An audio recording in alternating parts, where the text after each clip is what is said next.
Alright, today's recipe is gonna be strawberry banana pudding. Look at this beauty. Easy to make. I'll show you how to make it without any fresh fruits. Let's see if we can get us a nice scoop. Oh, look at that. There's a couple of nice scoops. This is perfect summertime treat. You don't get any better than this. I mean, just beautiful. Look at that. Hope you guys give it a shot. Stay tuned for the recipe. Welcome to my Simple Honest Kitchen. Today I'm going to share with you one of my favorite summertime recipes, strawberry banana pudding. Really easy, really quick to come and perfect for a hot summer day.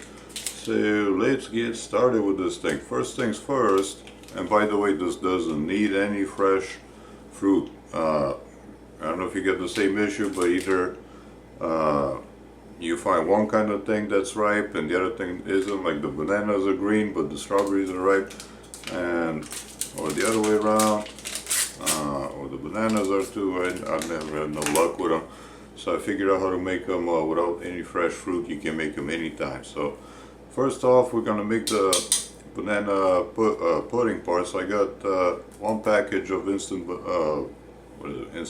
banana pudding powder, and that is about, shoot, what is it? And it's 3.4 ounces, I think. Yeah, that's what it is right there. Alright, so let's just mix it in a little bit at a time. What you do is you mix it in for a couple minutes, and then you leave it be for about 5 or so. You can stick it in the fridge if you want, and it will be set. I'll show you what it looks like in a second here. Okay, so it's been about 2 minutes. He's starting to thicken up, so we're just gonna leave it be for basically till we end up getting the whipped cream done. So you can use store-bought whipped cream. The one comes in a container, works just fine. I just like to make my own. So I got 16 ounces of heavy cream in here, and my favorite ratio for whipped cream, you can make it sweeter if you want. I got a third of a cup of sugar and a quarter cup of cream of tartar. The cream of tartar, what it does is stabilize the whipped cream, so it doesn't just really go on you. So if you make cakes, if you decorate cakes or stuff like that, and you want your whipped cream to stay put, it'll stay put for a day or two, no problem. Put some cream of tartar in it. So just try to kind of scoop the cream of tartar in first, and then start working. And now when you make, if you're doing whipped cream at home and you don't have a mixer like I don't, and try to find the whisk that's got the nice and thin wires, and then get yourself a bowl that's pretty deep, because this stuff splashes. And so anyways, what I'm gonna end up doing is whisking it till it gets nice and frothy, and add the sugar in 3 parts. I'll show you what it looks like when it's done. Alright, so check that out. Nice and good. Actually didn't take that long. So what I like to do to finish it up is put about a teaspoon, maybe a little bit less than that, of vanilla extract. That will get it to taste good and proper whipped cream. So one of the things I like about doing it by hand is you can tell when it's done. Sometimes if you use I got a hand mixer. That thing sounds like a freaking angle grinder, but this thing, if you do it by hand, you can tell when it's done. If you use a mixer, sometimes you end up turning the butter. So anywho, that's all nice and good and done.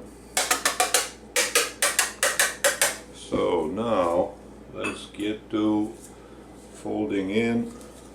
See, man, that thickened up nice and good. Smells, yeah, it doesn't really smell like much, but it does taste like bananas, like good and proper bananas. So just dump it all in. Get your spatula. Oh, there you go. Get your spatula and dump it in there.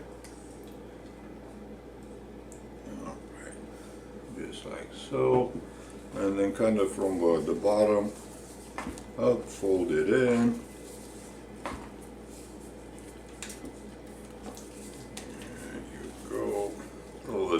nice and incorporated.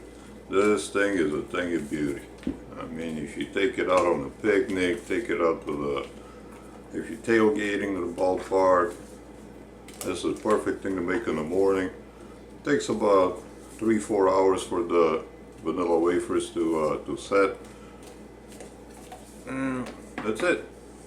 So now let's start assembling. So anywho, I got a full package of vanilla wafers. I probably won't use all of them, but you know, have them handy.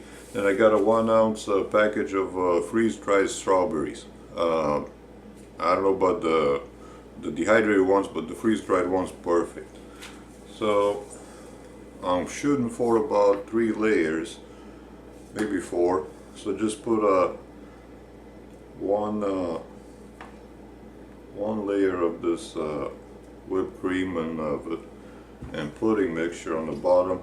I like to use one of these containers, one of these dang neighbor, I forgot what they call. Anywho, you see what they is, and because it's got a nice tight fitting lid to it. So just put your wafers first, right on top of that. You can make as many layers as you like.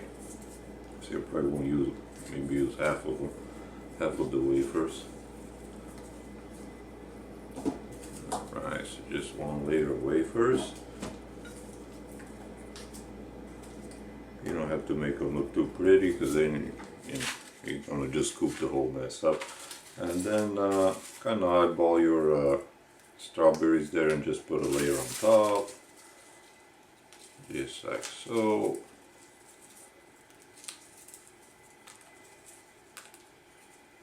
Alright, and then I'm gonna put another layer of that and repeat, show you what it looks like when it's done.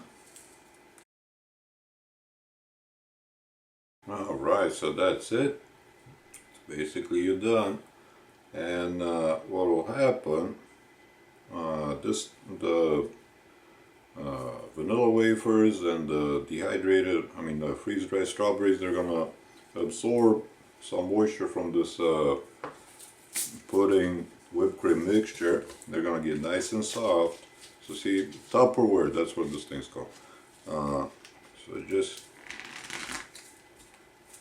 like that, nice and tight. Check this out. Look at that. Thing of beauty. Just stick it in your fridge, or if you're fixing to go someplace, put in your cooler, and in about 2 to 4 hours you're good to go. Hope you like my recipe, hope you try it. It's really worth it. Everybody's gonna love it, and hope to see you guys next week. Thank you much.